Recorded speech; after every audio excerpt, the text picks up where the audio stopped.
واجعله لنا هجتين يا رب العالمين.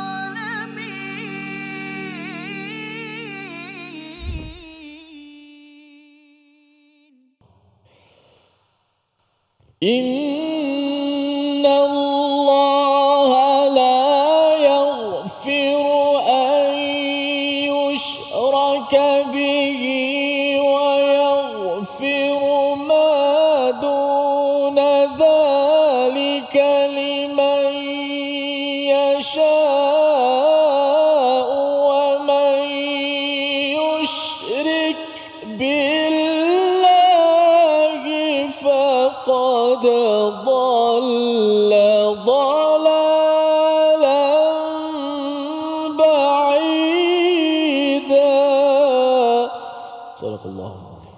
Assalamualaikum warahmatullahi wabarakatuh. Alhamdulillah wassalatu wassalamu ala Rasulillah wa ala alihi wa man wala syada la ilaha illallah syada Muhammadan abduhu wa rasuluh. Allahumma salli ala sayidina Muhammad wa ala alihi wa sahbihi ajma'in. Amma ba'du. Apa khabar tuan-tuan dan puan yang dirahmati Allah sekalian? Kita bertemu dalam My Quran Time, Quran Salat Infak pada hari ini untuk sama-sama kita melihat kepada dua ayat lagi ataupun tiga ayat 116 sehingga ayat yang ke-118 daripada surah An-Nisa, surah yang keempat yang bertemakan kepada keadilan, dan Allah memberikan panduan demi panduan untuk kita sama-sama baca, fahami, ulang-ulang dari masa ke semasa kerana ia adalah panduan hidayah untuk kita berada di atas jalan yang lurus sampai ke syurga Allah Subhanahu Wa Taala. Dan pada hari ini kita akan membaca bersama Al-Fadhil Ustaz Tirmizi Ali. Apa khabar Ustaz? Baik, alhamdulillah. Ustaz Faham apa khabar ini? Baik, alhamdulillah Ustaz ya. Kita masih lagi berada pada halaman 97 ya, surah An-Nisa, dan surah An-Nisa ni dia tak berapa famous sangat Ustaz ya. Tapi kalau pengalaman Ustaz menghafal dan juga dalam solat lah,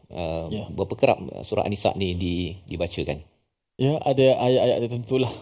Surah An-Nisa ada beberapa ayat tertentu yang agak mungkin masyhurlah, seperti ayat innallaha ya'murukum an tu'addul amanah, ayat tentang amanah. Dan ayat macam ni mungkin jarang dibaca. Jarang dibaca ya. Jadi harapnya walaupun jarang dibaca, kita akan cuba bacalah ketika tilawah dan juga memahaminya. Mari sama-sama kita mulakan dengan doa agar Allah berikan ilmu hikmah, agar kita sentiasa ditambahkan kebaikan daripada ilmu Al-Quran. Subhanaka la ilma lana illa ma 'allamtana innaka antal alimul hakim. Rabbi zidni ilma. Kita saksikan apa ringkasan bagi tiga ayat yang kita akan baca pada hari ini. Iaitu pada ayat yang ke-116, pengampunan atas segala dosa kecuali dosa syirik. Kita akan sama-sama melihat kalau orang itu sudah pun menyembah kubur dan sebagainya, macam mana nak diampunkan. Ayat 117, buruknya perbuatan syirik kaum musyrikin, dan pada ayat yang ke-118, sumpahan dan janji syaitan untuk menyesatkan manusia. Mari sama-sama kita membaca tiga ayat ini, bermula ayat 116 dipimpin Al-Fadhil Ustaz Tirmizi Ali. Silakan. Baik, alhamdulillah. Terima kasih Fadil Ustaz Tan Fazrul, penonton-penonton, sahabat-sahabat yang dikasihi sekalian. Alhamdulillah dapat sama-sama kita berada dalam majlis ilmu lagi pada hari ini. Syukur banyak-banyak kepada Allah Subhanahu Wa Taala memilih kita dari kalangan hamba-hambanya yang banyak yang lama di luar sana, tapi kita pada ketika ini dapat sama-sama dalam majlis ilmu My Quran Time. Alhamdulillah, kita alu-alukan sekali lagi kedatangan pada hari ini, hari kedua berturut-turut lah bersama-sama dengan kita yang serba merah, daripada orang Penang, Safas, orang Penang, iaitulah Muslimat Taman Tasik Maju, Taman Tasik Maju, Simpang Ampat, Pulau Pinang. Masya-Allah. Nasi, saya dah terbayang nasi kandar lah. Safas. Nanti kita singgah kejap lah Ustaz. Insya-Allah, insya-Allah. Alhamdulillah, dan juga grup Istiqamah kita yang bersama kita pada hari ini. Baik, hari ini walaupun 3 ayat tapi pendek-pendek saja ayat hari ini. Saya akan baca terlebih dahulu untuk sama-sama kita hayati, dan saya baca secara perlahan-lahan lah kerana ayatnya pendek sangat. Dapat kita hayati satu perkataan demi satu perkataan. Hari ini tajuk pun sebagai sinopsis daripada Ustaz Hafaz tadi, tentang syirik, buruknya syirik, dan kita memang takut dan kita jadikan syirik perkara yang paling kita benci, paling kita jauh. Kita harap Allah Subhanahu Wa Taala selamatkan kita daripada terjebak sedikit pun kita tak nak masuk dalam lembah kesyirikan, kerana dia adalah dosa yang sangat-sangat berat dan dosa yang besar. A'udzubillahi minasyaitanir rajim. Innallaha la yaghfiru an yushraka bihi wa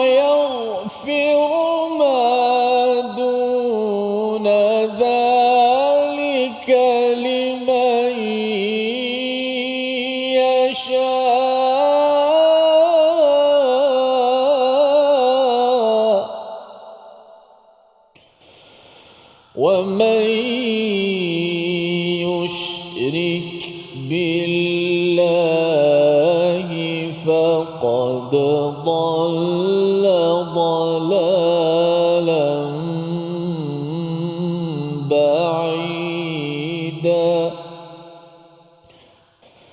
إن يدعون من دونه إلا إناثا إن يدعون من دونه إلا إناثا وإن يدعون إلا شيطانا مريدا لعنه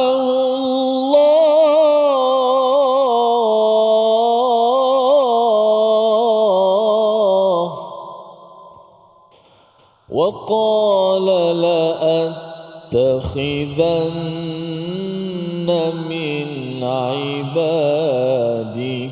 نصيبا مفروضا صدق الله.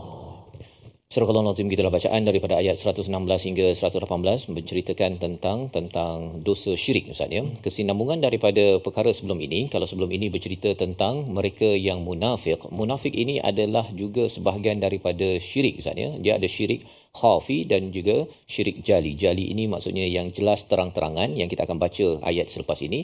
Tetapi sebelum ini adalah khafi secara sembunyi. Kerana apa?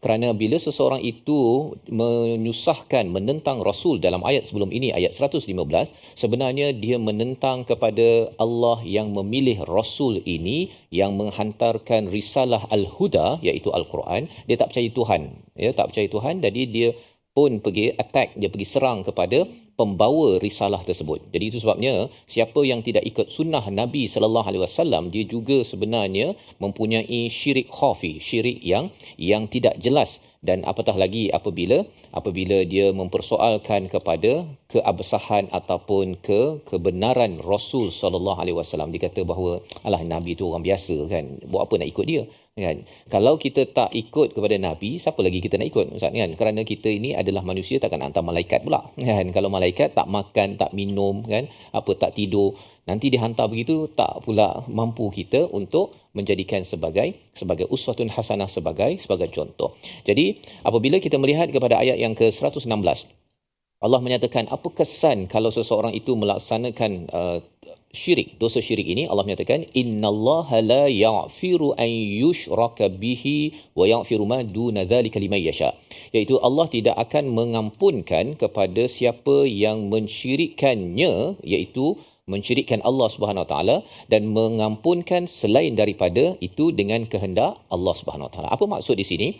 Bila kita melihat pada ada orang lah ya Ustaz ya, katakan dia bukan beragama Islam, menyembah berhala, kemudian dia sudah melakukan syirik, adakah orang ini bila masuk Islam dia tidak diampunkan? Ayat ini sebenarnya menceritakan apabila seorang itu menamatkan riwayatnya, meninggal dalam keadaan pernah melakukan syirik, sama ada dia bukan Islam ataupun dia orang Islam, menyembah kubur ataupun berjumpa dengan bomoh. Pasal anak-anak exam kan, anak-anak exam rasa macam anak ni macam tak berapa dapat A sangat, dia pergi jumpa Tok Bomoh, dan Tok Bomoh pun bagilah kan jampi bagi pen contohnya lah kan, bagi pen, guna pen ini. Dia percaya kepada pen tersebut yang akan memberi kejayaan, itu adalah amalan syirik. Ya, ataupun bagi sebagian orang dia tak jumpa pasangan, Ustaz. Dia pergi jumpa bomoh lagi sekali. Itu sebabnya jumpa bomoh, dukun ke, dan kemudian dia cakap, tapi bomoh ni pakai ayat Quran. Ya, tapi tulis ayat Quran terbalik, ataupun dia campurkan ayat ni, ayat Nabi Yusuf lah, Zulaiha, macam-macam lah dia campurkan. Dia dengan bahasa Arab lagi. Panggil pun ana anta kan. Jadi kita rasakan bahawa ini bomoh Islamik.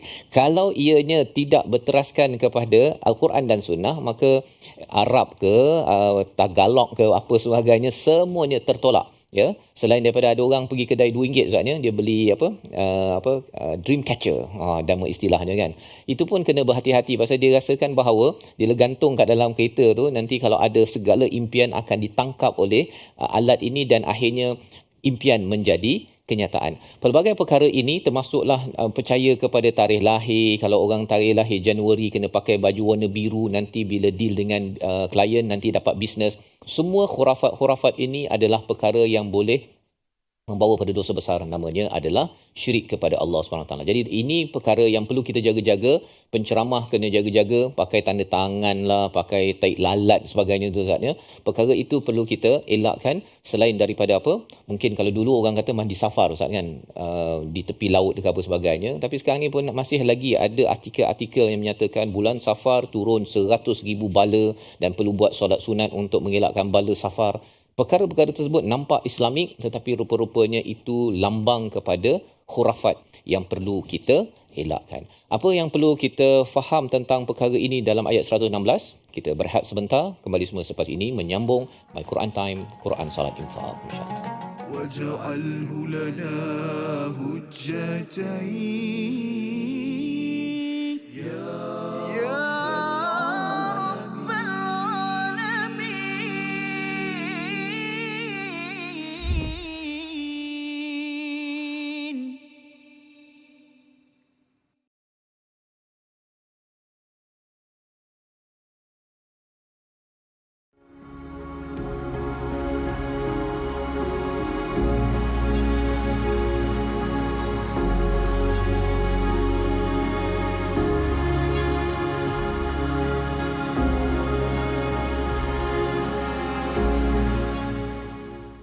Apron will be blessed indeed with silken robes and rivers to feed, resting in the grandest of homes, drinking the smoothest salsabila.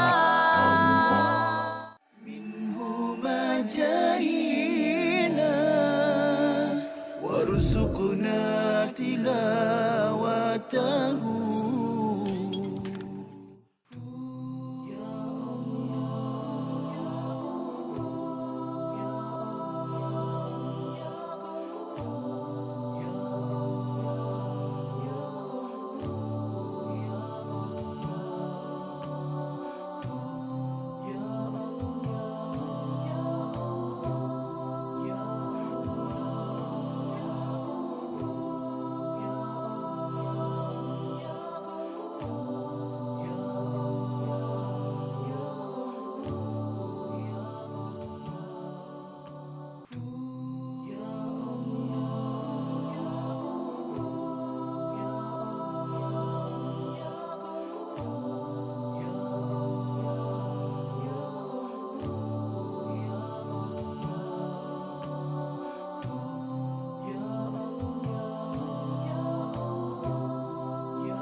واجعله لنا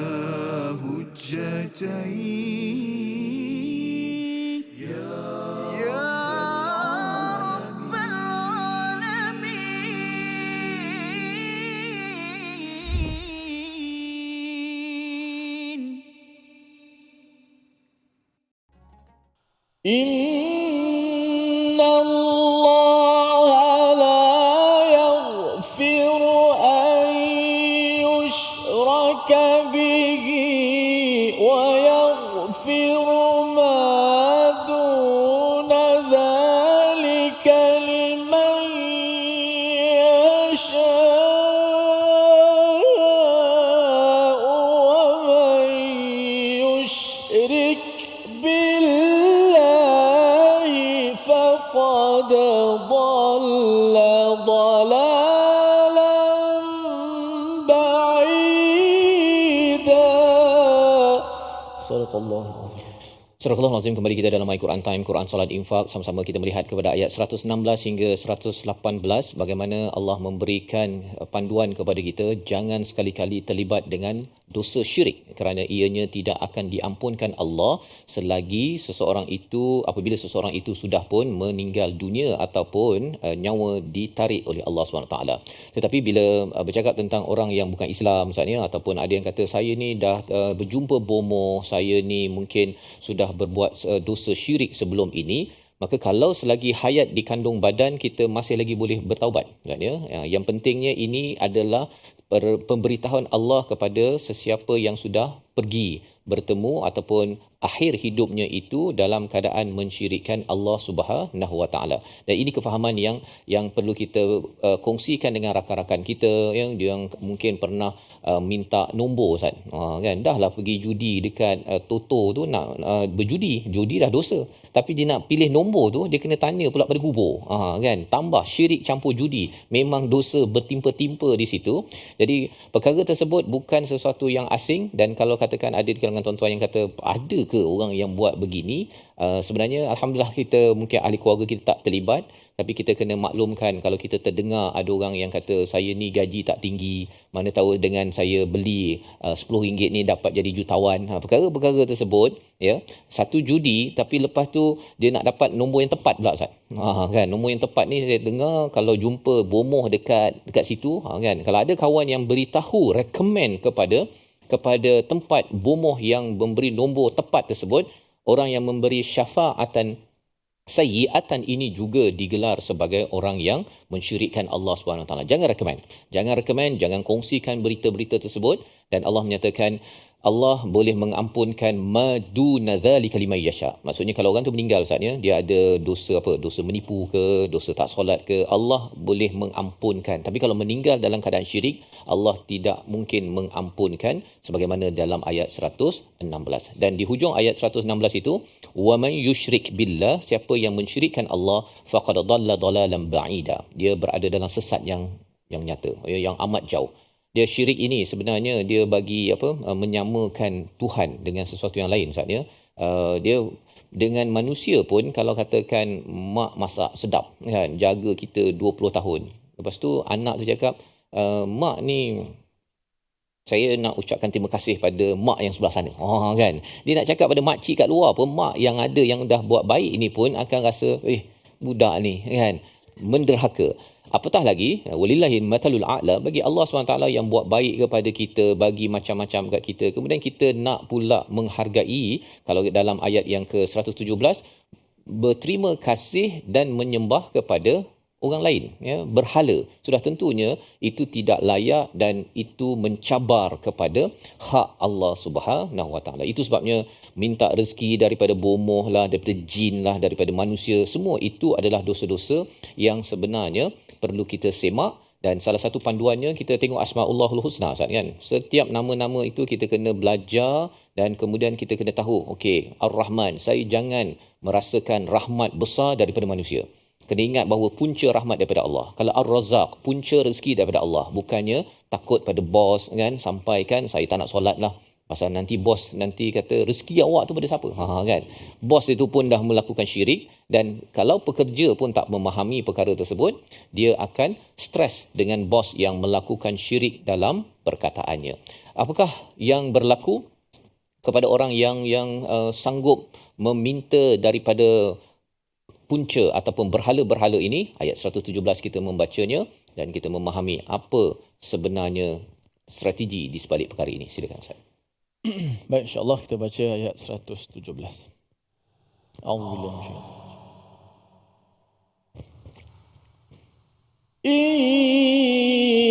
yad'una min dunihi illa inatha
Surah Al-Azim ayat yang ke-117, yang mereka sembah selain Allah itu tidak lain hanyalah inatha, ya, berhala, dan mereka tidak lain hanyalah menyembah syaitan yang derhaka. Jadi Allah membongkarkan apa sebab orang melakukan syirik.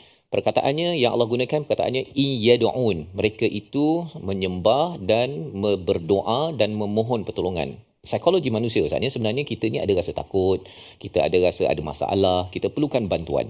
Jadi orang yang syirik ini sebenarnya dia nak minta bantuan, tapi bila dia kata bahawa kalau saya minta bantuan pada Tuhan, tak nampak pun. Kan? Jadi dia nakkan ada perantara.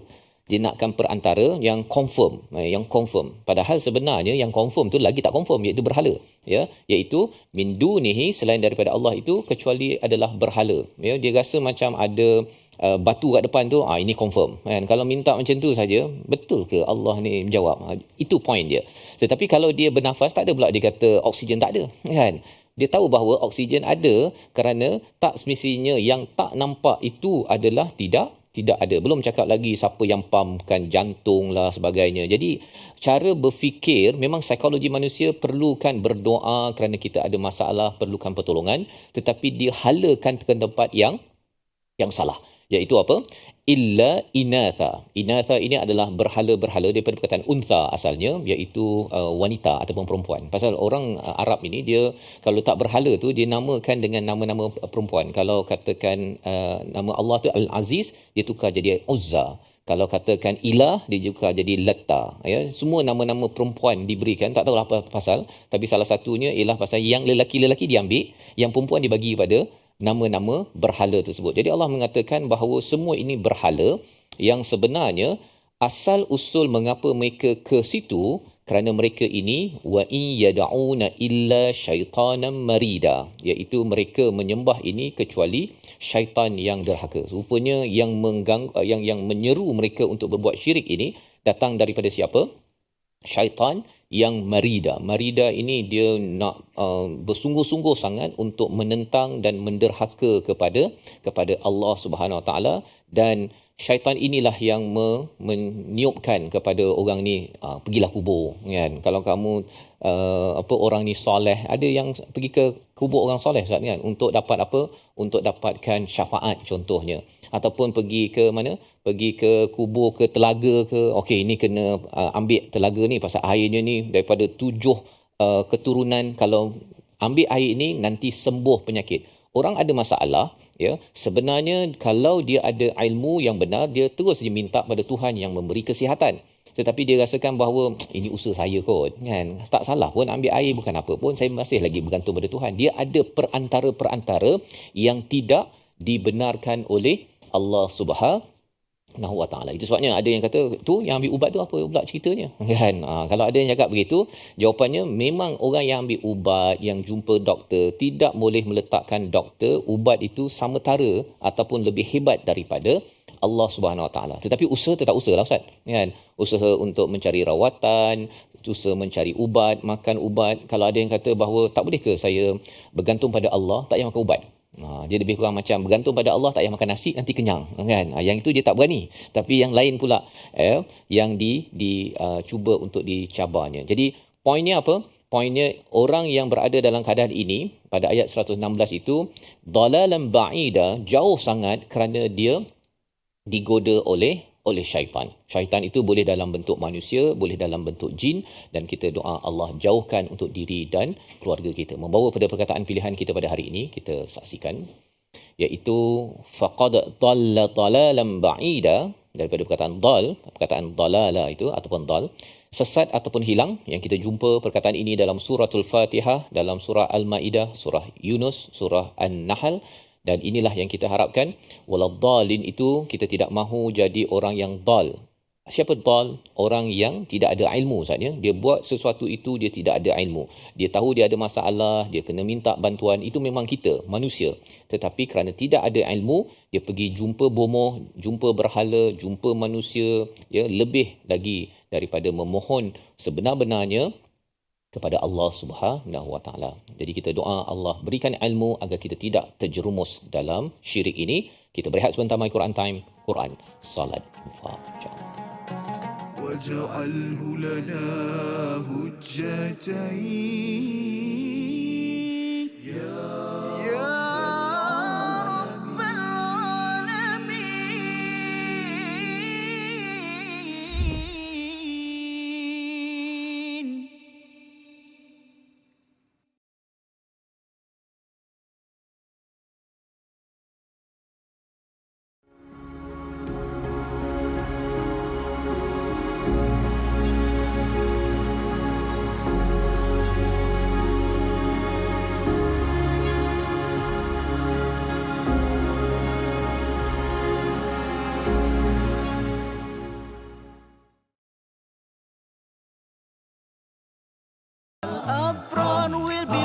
indeed. We silken ropes and rivers to feed, resting in the grandest of homes, drinking the smoothest salsabila.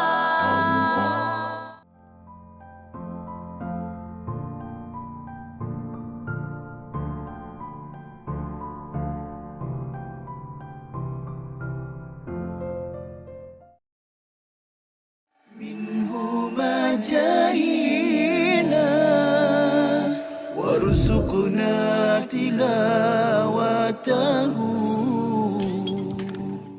Tidak ada. Yang paling ada pun, yang paling warid dalam hadis Nabi SAW pun satu saja, iaitu pada esoknya baru kita tahu, bukan malam tu.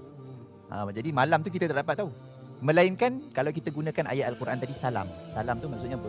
Sejahtera, ataupun rasa tenang. Tapi masalahnya tenang ni berbeza ikut orang kan. Ada orang dia tak tenang hidup dia kan. Macam mana kan? Bukan malam tu yang tenang ataupun tak tenang. Kalau tanda daripada Al-Quran, salam tu saja. Tapi kalau dalam hadis, satu-satunya hadis yang menceritakan tentang tanda dia adalah pada keesokan paginya, matahari yang terbit tu tidak terlalu terik. Dan suasana pada waktu pagi esok tu, masa matahari terbit tu tidak terlalu panas dan tidak terlalu sejuk. Dia sedang-sedang dan dia nyaman. Itu sahaja dalam hadis yang sahih. Itu sahaja tanda yang kita boleh tahu. Maksudnya apa? Maksudnya kita cuma boleh tahu malam itu malam Al-Qadar selepas dia berlalu. Bukan semasa ia berlalu. Macam, malam ni macam kita WhatsApp member-member kan. Tak.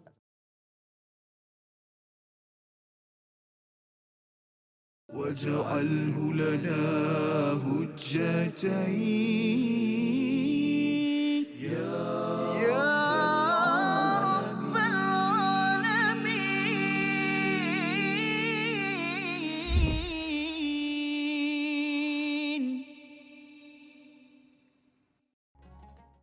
رسول الله علمنا من الإيمان أجمله.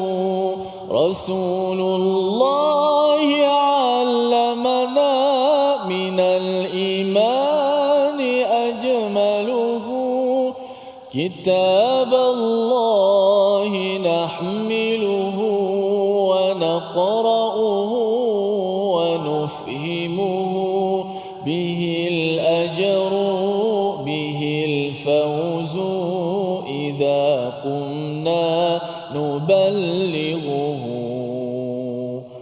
Alhamdulillah, terima kasih pada semua para penonton terus setia istiqamah dalam My Quran Time, Quran, Salat dan Infak. Alhamdulillah, kita dah dengar tadabbur 1-2 ayat daripada Ustaz Fazrul sebentar tadi. Moga-moga hidayah yang kita miliki ini, kita menjadi orang yang sangat-sangat cintakan hidayah Allah Subhanahu Wa Taala dan membenci akan kekufuran, sebagaimana Allah Taala sebut dalam ayat lain, innasyirka la zulmun azim. Wasiat Luqman Al-Hakim kepada anaknya, syirik itu merupakan satu kezaliman yang begitu besar. Mudah-mudahan kita semua selamat insya-Allah dengan Al-Quran insya-Allah. Baik. Dan alhamdulillah kita daripada ada di studio pada hari ini, untuk makluman semua para penonton di rumah juga, daripada Taman Tasik Maju Simpang 4 Pulau Pinang, bersama-sama dengan kita hari ini untuk sama-sama kita berada pada slot bacaan Al-Quran. Jadi kita gemakan Al-Quran di seluruh tempat yang kita ada di studio. InsyaAllah ramai pada hari ini, kena kuat sikit lah, boleh lawan suara Ustaz insyaAllah. Okay. Baik, kita lihat dahulu apakah pengajian kita hari ini. Menyempurnakan bacaan pada 2 kalimah yaghfiru dalam ayat ini. Okey. Dalam ayat 116 ini ada 2 perkataan yaghfiru. Innallaha la yaghfiru an yushraka bihi wa yaghfiru. 2 kali Allah ulang dalam ayat ini, maka kita sempurnakan sebutannya. Itu yang pertama. Okey. Huruf ghain yang sifatnya adalah sifat yang huruf yang isti'la, huruf yang tebal. Maksudnya kalau kita sebut ra, cuba sebut ra, balagha,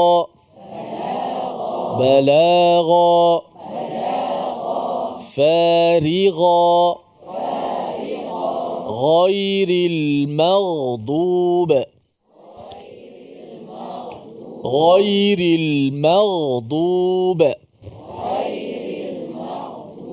Dalam surah Fatihah kita banyak ulang huruf ghain yang baris di atas pun ada ghairi, bukan ghairi. Ghairi. Kemudian ghain mati sebelum di baris atas maghdu. Dalam ayat ni yaghfiru. Okey. Cuba kita sebut. Inna Allah la yaghfiru an yushraka bihi wa yaghfiru ma duna dhalika liman yasha. Satu, dua, mula.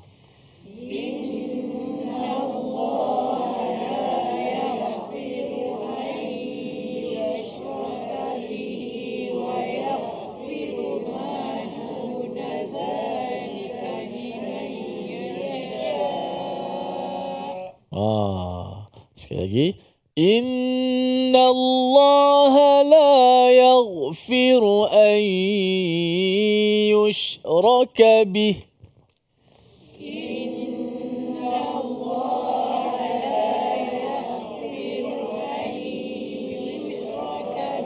Okey, antara huruf ghain ni kesalahan yang mudah dan biasa berlaku. Al-akhta'u syai'ah disebut dalam bahasa Arab, masuk ke kesalahan yang biasa berlaku. Mentang-mentanglah huruf ghain ni ada titik kan. Satu lagi kalau tak ada titik huruf apa? Ain. Innallaha la ya'firu.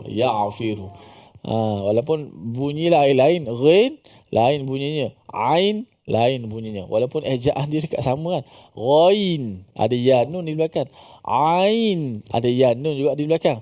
Tapi ini juga kesalahannya. Jangan ya bunyi dalam dah, okey dah, tapi bunyi ain.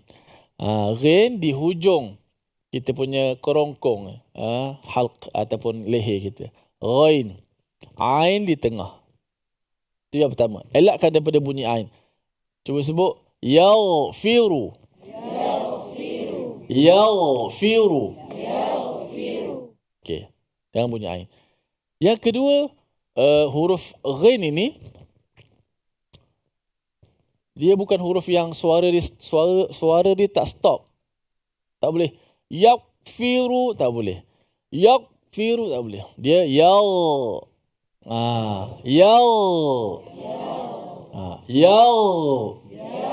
Ada sikit ghain. Dia tak boleh yaw. Kadang-kadang makhraj dah pergi betul, tapi dia putuskan suara juga. Innallaha la yaghfiru. Tu tak betul. Ghain adalah suara huruf dibagi sifat suara tu terlepas, suara berjalan. Bunyi. Kalau hamzah dia terpotong, terputus. Ya. Itu hamzah. Ghain dia tak hamzah, tak macam hamzah. Dia rakhawah, sifat rakhawah kalau mengaji sifat kan. Jadi innallaha la yaghfiru an yushraka bih. Satu, dua, mula.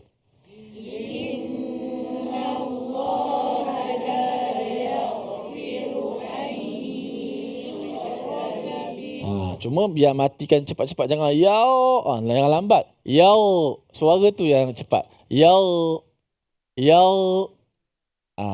Tu satu Yang kedua, jangan ain, elakkan bunyi ain dan jangan putuskan suara ghain dan tebalkan ghain itu. Jangan tengok, jangan bukan ghairil tapi ghairil dalam. Terangkat suara kita tu, terangkat. Pangkal lidah kita terangkat sebab suara isti'la kan. Isti'la ni apa? Suara tebal ni, suara kita terangkat ke atas, ke langit. Bunyi suara tu daripada dalam menghala ke langit atas kita. Yaw. Dia bukan yaw. Bukan. Yaw. Bukan dia. Yaw. Begitu. Innallaha la yaghfiru an yushraka bih.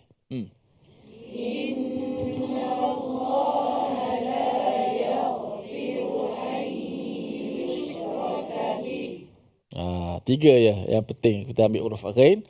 Hurufnya tebal walaupun dia mati sebelum dia bagi atas kan. Jadi dia tebal. Yaw. Jangan satu. Yang kedua, jangan bunyi serupa huruf ain. Yaghfir, bukan yaghfir. Okey. Yaw dengan ya beza. Okey. Dan yang ketiga, jangan putuskan suara ghain. Yaw. Tak tahu bunyi apa huruf. Yaw. Okey.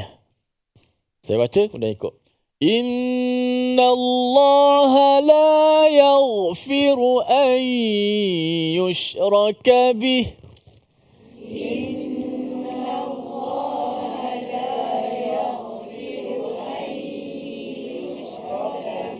ويغفر ما دون ذلك لمن يشاء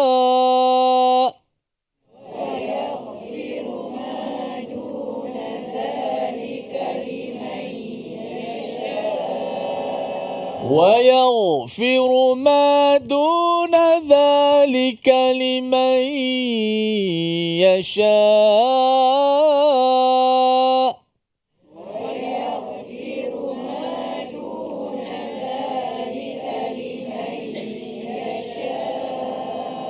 ويغفر ما دون ذلك لمن يشاء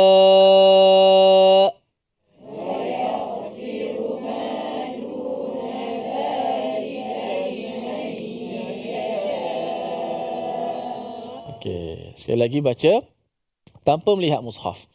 Okey, skrin kat studio pun dekat studio. Skrin pun kita minta padamkan dalam. Okey. Jangan tengok Quran Innallaha la yaghfiru an yushraka bih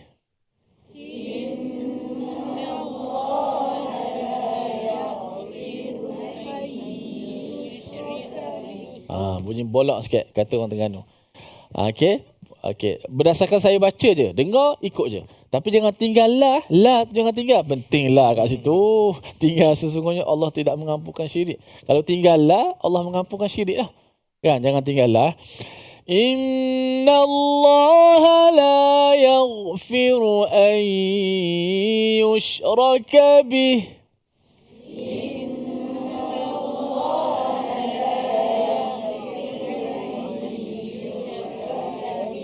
ويغفر ما دون ذلك لمن يشاء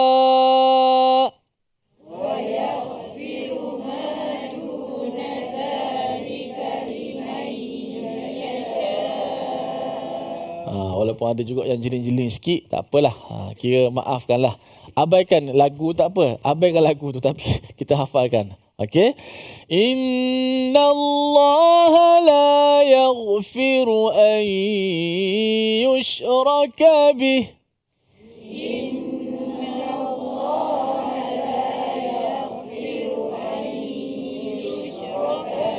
ويغفر ما دون ذلك لمن يشاء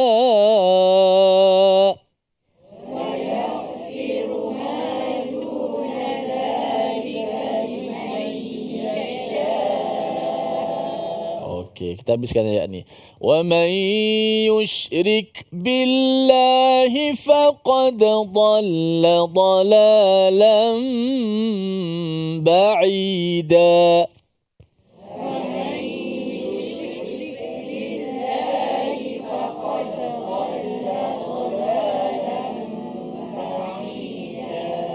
Masya Allah. Mudah-mudahan Allah Ta'ala berikan hidayah kepada kita. Kita terus berada dalam keadaan Muslim min husnul khatimah. Mudah-mudahan. Kita nak berehat seketika. Kembali selepas ini. Jangan ke mana-mana. My Quran Time. Quran Salat Infaq. وَاجْعَلْهُ لَنَا هُجَّتَيْنِ يَا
جاهنا وارزقنا تلاوته.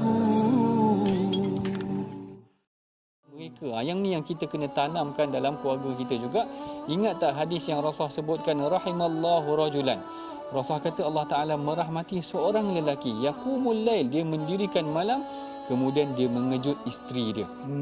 Kalau isteri dia susah nak bangun, dalam hadis tu sebut dajjah, maknanya dia percikkan sikit air, dia manja-manja pada isteri dia supaya bangun malam. Macam tu. Kalau ayah saya tak, dia simbah air tu. Itu Satu bakul. Itu maknanya itu dah pukul 6.30. 6.30 6.30 simbah air terus. simbah air terus. Kalau qiyamul lail tu maknanya mungkin boleh genjis-genjis lagi. Mudah-mudahan bangunlah. Maknanya sebab apa? Rasulullah mendoakan rahmat Allah. Rasulullah kata rahimallahu rajulan, Allah Taala merahmati lelaki yang bangun qiyamul lail, dia kejut pula isteri dia kejut pula anak dia. Sebab itulah kita perhatikan bagaimana Saidina Umar, Saidina Abu Hurairah, orang yang tidur di rumah mereka dapat perhatikan mereka inilah sahabat yang mendirikan malam, kemudian dia kejut ahli keluarganya, kekuatan mereka.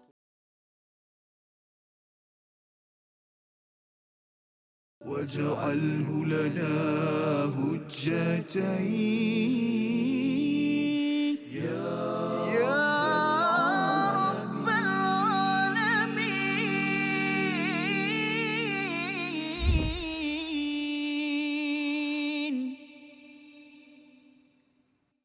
Kembali kita dalam My Quran Time, Quran Salat Infak pada hari ini. Kita sama-sama membaca ayat 116, 117 dan sebentar lagi kita ingin membaca 118 bagaimana Allah menjelaskan tentang satu dosa yang amat-amat besar. Di dalam surah Luqman dinyatakan inna syirka la zulmun azim, sesungguhnya syirik ini adalah satu kezaliman yang amat dahsyat, amat besar. Dan perkataan zulm itu adalah kegelapan pada maksud asalnya.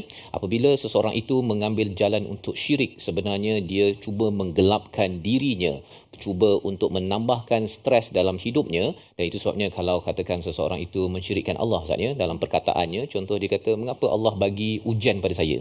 Sebenarnya dia cuba untuk mencabar kepada Allah, dan sebenarnya bila dia bercakap semikian Ustaznya, dia tak perasan dia yang menambahkan stres kepada dirinya, berbanding dengan dia bertanya, ya Allah, engkau bagi ujian ini, aku yakin engkau juga lah sumber solusinya, ini kejap saja, insya-Allah lepas ini akan pergi jua dan harapnya aku lulus untuk makin dekat kepadamu ya Allah. Dia akan menjadi orang yang lebih kuat dalam menghadapi segala ujian dalam kehidupan. Itulah mengapa dosa syirik ini adalah kezaliman, kegelapan yang amat besar. Allah tidak mahu kita menggelapkan diri kita, dan lebih daripada itu, kita tidak mahu dilaknat oleh Allah Subhanahu Wa Taala. Mari sama-sama kita membaca ayat 118. Apabila seseorang itu melakukan syirik, ada kesan besar yang perlu kita mohon Allah jauhkan. Ayat 118 bersama Ustaz Tirmizi. Alhamdulillah, kita nak baca ayat 118. Ustaz Faiz izinkan saya ambil 117 sekali ya.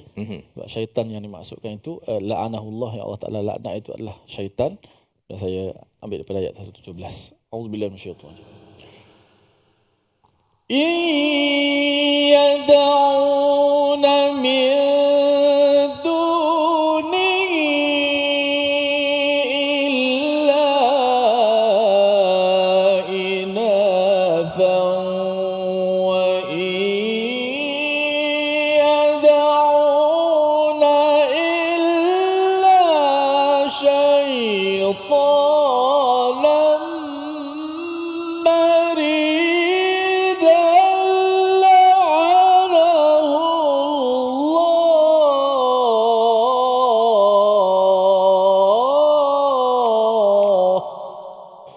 وقال لأتخذن من عبادك نصيبا مفروضا صدق الله العظيم. Surah Al-Azim ayat yang ke-117 dan 118 kita baca sebentar tadi. Allah menjelaskan apakah sebab orang memilih jalan untuk mensyirikkan Allah, iaitu mereka ini menyembah, memohon kepada selain daripada Allah, kerana psikologi manusia itu sendiri perlukan pertolongan. Tetapi kerana mereka meminta meminta bantuan daripada tempat salah, Ustaz. Kan, sepatutnya kalau katakan dah lemas itu, dia mintalah tolong kepada orang yang boleh bantu dia selamat, kan, tapi dia minta pada orang yang lemas juga, jadi dia pun terus meninggal selepas itu. Itu perkara di peringkat manusia. Tetapi lebih daripada itu ialah apabila kita ada masalah rezeki, ada masalah tentang kasih sayang, masalah kesejahteraan, maka kita akan menyeru kepada Ya Salam, kita akan memohon bantuan daripada Ya Hafiz. Apabila kita ingin dijaga diri kita, keluarga kita, rumah kita, bukannya dia pergi letak paku ke, Ustaznya, amalan-amalan khurafat yang berlaku zaman dahulu dan masih lagi berlaku pada zaman sekarang. Maka apakah kesannya ataupun apakah realitinya? Siapa yang menyembah berhala, sumbernya itu Allah cakap wa in yad'una illa syaitanan marida. Hakikat dia menyembah kepada syaitan yang derhaka kepada Allah, Ustaz. Jadi memanglah ada batu, ada dream catcher, ada macam-macam lah, ya, alat-alat yang digunakan itu. Tapi sebenarnya di sebalik itu ialah mereka menyembah kepada siapa? Menyembah pada syaitan. Dalam ayat lain dijelaskan syaitan ini macam mana orang sembah, kan, pasal ada dia yang main spirit of the coin, kan. Itu sebenarnya dia juga menyembah kepada syaitan. Dia rasa nanti akan digerakkan lah apa sebagainya. Ini anak-anak sekolah menengah pun kadang-kadang main, Ustaz, ya. Dan perkara ini yang kita kena jaga-jaga. Lantaran apa? Menyembah kepada syaitan ini, satu ialah taat kepada syaitan, yang keduanya mengikut syariat syaitan. Jadi syaitan kata, okey, nanti bawa darah, ya, kemudian nanti kena korbankan ayam golek di tepi sungai, di tepi laut untuk menjadi makanan. Nanti kalau tidak, nanti ombak akan datang menghancurkan orang di pesisiran pantai. Idea-idea itu adalah was-was yang ditiupkan oleh syaitan. Sebenarnya itu bukan ilmu yang benar yang didatangkan Allah dalam Quran dan juga daripada sunnah. Jadi kesannya apa? Siapa syaitan ini? La'anahullah. Allah melaknat pada syaitan. Bila Allah melaknat, Imam Qurtubi menyatakan al-la'an itu bererti al-ibad. Al-ibad ini maksudnya menjauhkan daripada rahmat Allah Subhanahu Wa Taala. Syaitan jauh daripada rahmat Allah. Siapa menyembah kepada syaitan sebenarnya melakukan syirik, dia sebenarnya tak nak rahmat Allah, Ustaz. Dia tak nak Allah sayang saya. Tak apa Allah, kau pergi. Ya, saya ambil daripada sumber makhluk yang tidak pun mampu memberi rezeki, tidak mampu menolong, tidak mampu menyembuhkan, segala-galanya itu tidak mampu kerana ia adalah makhluk. Tetapi syaitan yang telah dilaknat oleh Allah ini, kalau kita sembah, dia cakap apa? Apakah azam dia? Azam dia ada kat sini, Ustaz, ya. Nanti kita dalam surah Al-A'raf, surah yang ke-7 pun akan berjumpa. Dalam surah-surah lain pun kita akan tengok sambungan-sambungan azam mereka. Tapi di sini dia cakap apa? La'attakhidhanna min ibadika nasiban mafruḍa. Aku pasti, ada perkataan lam tu tuan-tuan, ya. Kalau tuan-tuan beri perhatian, perkataan lam itu maksudnya taukid, penekanan. Penekanan ini maksudnya kalau ada yang kata bahawa saya ni okey, saya ni lepas daripada kempen daripada syaitan untuk menjadi kuncunya. Sebenarnya bila ada perkataan lam itu, kita sebenarnya tak pernah terlepas, Ustaz. Tak pernah terlepas, ya. Itu sebabnya mereka ini akan memasang perangkap. Cuma biasalah, kan, pelanduk yang selalu lupakan perangkap. Perangkap tidak pernah off kejap lah, kan. Saya tak naklah goda kepada peminat Quran Time, tak ada, kan. 24 jam perangkap itu akan dipasangkan. Itu yang digunakan perkataan la'attakhidhanna min ibadik, ya. Syaitan ini menyatakan bahawa daripada hamba-Mu, ya Tuhan, dia masih lagi menyatakan Allah sebagai Tuhan, ya, sebagai yang berkuasa. Tapi dia kata saya nak kempen agar mereka ini nasiban mafruḍa, iaitu menjadi bahagian yang ditentukan untuk menjadi follower, menjadi pengikut saya. Jadi daripada ayat yang ke-118 ini, kita kena sedar, Ustaz, ya, bahawa syaitan akan terus memasang perangkap untuk orang yang biasa-biasa, dia pasang perangkap kecil je kot. Orang yang suka Quran, suka buat kebaikan, perangkap dia pasang tu lagi besar lagi, ya. Jadi bagaimana kita nak memastikan kita ini tidak masuk perangkap?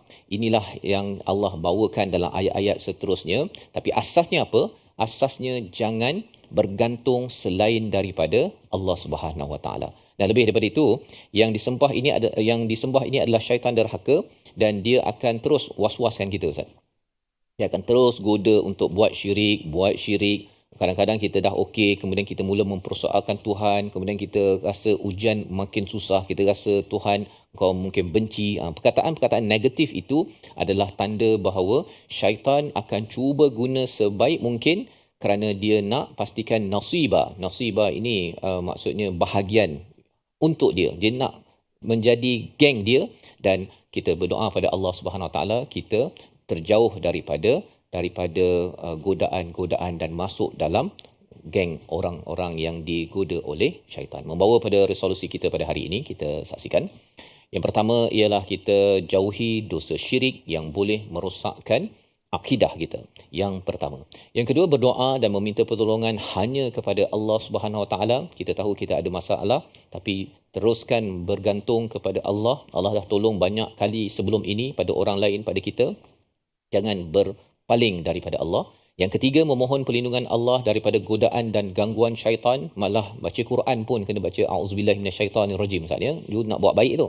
Apatah lagi dalam hidup kita, kita perlu memohon pertolongan daripada Allah, kerana pelanduk selalu lupa perangkap, tetapi perangkap tidak pernah melupakan pelanduk. Agar kita jangan lalai, kita mohon Allah selalu menjaga kita dalam kehidupan. Bersama Al-Fadhil Ustaz. Bismillahirrahmanirrahim. Alhamdulillah wassalatu wassalamu ala Rasulillah wa ala alihi wa sahbihi ajma'in. Rabbi a'udzubika min hamazatis syayatin wa a'udzubika min rabbi ay yahdurun. Ya Allah, ya Tuhan kami, kekalkanlah kami dalam hidayah-Mu, ya Allah. Wahai Tuhan yang membolak-balikkan hati manusia, ya Allah, kekallah hati kami di atas agama-Mu, ya Allah, dalam ketaatan kepada-Mu, ya Allah. Ya Allah, ya Tuhan kami, berilah kekuatan kepada kami untuk terus kami melakukan kebaikan, ya Allah. Ya Allah, sentiasalah berikan kepada kami kekuatan, ya Allah. Kami yakin, kami sedar syaitan akan sentiasa mengganggu kami, ya Allah. Nafsu kami, ya Allah. Jadikanlah iman kami iman yang kuat, iman yang dapat mengalahkan hawa nafsu kami, ya Allah. Iman yang sentiasa menang, ya Allah. Iman yang sentiasa kuat, ya Allah. Berilah kekuatan pada kami untuk terus kami perjuangkan kebenaran, ya Allah. Jauhkanlah kami daripada hasutan, daripada tergelincir masuk hasutan syaitan, ya Allah. Ya Allah, berilah kekuatan kepada kami untuk terus kami lakukan amal salih, dan ampunkanlah segala salah silap dan dosa-dosa kami, keluarga kami, bapa kami dan sahabat-sahabat kami semua, ya Allah. Permudahkanlah segala urusan kami di dunia, ya Allah, dan pertemukanlah kami, kumpulkanlah kami semua di hari akhirat, Allah, dalam syurga Firdaus semua, ya Allah. Amin ya rabbal alamin. Walhamdulillahi rabbil alamin. Amin amin ya rabbal alamin. Moga-moga Allah mengabulkan doa kita. Kita jauh daripada mengikut menyembah kepada syaitan dengan mengelakkan perkara-perkara syirik dan khurafat.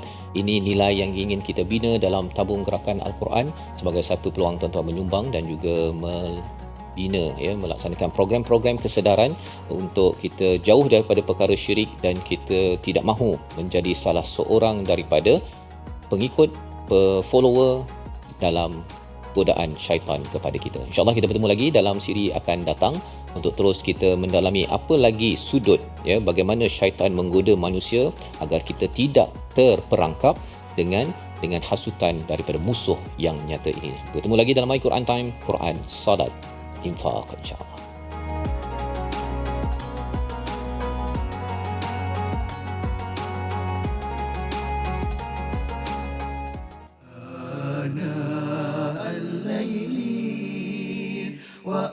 وأطراف النهار واجعله لنا هجتين